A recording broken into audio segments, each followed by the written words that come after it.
Joining me now is Nevada Congressman Stephen Horsford, a Democratic member of the House Financial Services and Armed Services Committee. Welcome back to the broadcast. What do you, sir, say to Congresswoman Mace and others who feel that way?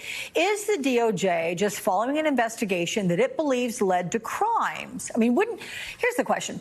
Wouldn't the DOJ still be indicting Trump even if he wasn't a candidate?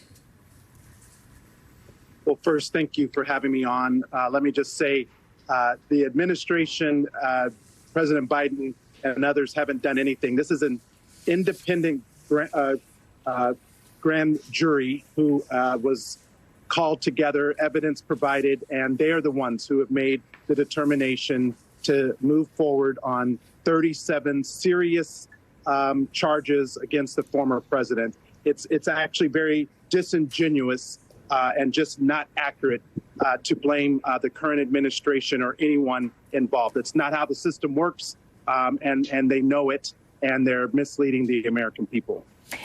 Well said there. But with regard to the way this has been politicized, again, you heard Jack Smith saying no one is above the law. The fact that Donald Trump happens to be a candidate for president, though, how much does that factor, you think, into Jack Smith's thinking? He's been described as completely apolitical, a registered independent. If Donald Trump were not running for president again, wouldn't he still be charged with these crimes? Well, let's take a step back. I don't quite understand why we are defending a former president, regardless of who he is, based on the serious nature of the charges against him. I don't care who he is. It is unlawful to take federal property, some of which is highly classified and it appears to be secret in nature, that deal with the Department of Defense, our nuclear codes, and those of other foreign governments. We really should only be asking, what is the damage, the risk, and the level of insecurity that the former president places us in because those documents were taken illegally. And now these charges are brought forward. I have trust in the criminal justice system. And no one is above the law, including a former president of the United States. So, as you know, Donald Trump faces charges of willful retention of national defense information under the Espionage Act, also false statements and representations.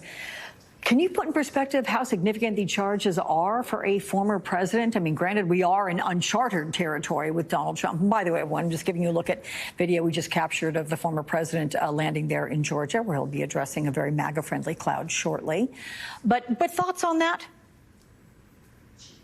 Well, if it were anyone else, they'd be locked up and be serving time right now. And that is why these charges are very serious. The former president, is deemed innocent until proven guilty. These are charges, and I have trust that the system will move forward. But based on the nature of the seriousness of the allegations against the president, they are very troubling. And the impact to our national security and our defense around the world has been put at risk. And Republicans really should be ashamed at trying to defend a former president rather than speaking up for the national security interests of our nation.